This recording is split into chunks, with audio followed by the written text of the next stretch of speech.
ஒரு பெரிய மன்னன் தன் அரண்மனையின் மண்டபத்தில் உண்மையான சமாதானம் என்று பெயர் கொண்ட ஓவியத்தை வைக்க விரும்பினார்.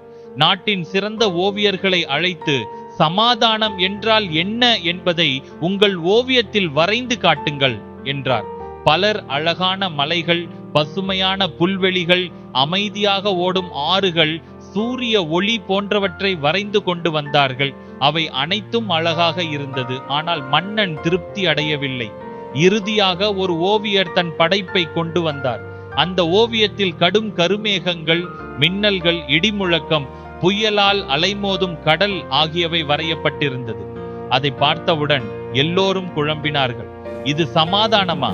இது பயம்தான் என்று பேசினார்கள். ஆனால் ஓவியர் சொன்னார், மன்னனே, கவனமாக பாருங்கள்.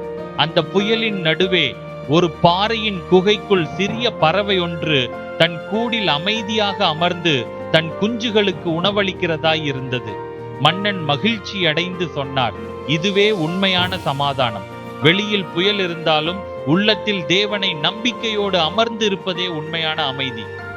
அமர்ந்திருங்கள் என்று தேவன் சொல்லும் பொழுது அது சோம்பேறித்தனம் அல்ல. புயல் போல பிரச்சனைகள் வந்தாலும் தேவன் கட்டுப்பாட்டில் இருக்கிறார் என்பதை கண்டு நம் இதயத்தை அமைதியாக வைத்துக் கொள்வதே அதன் அர்த்தம்.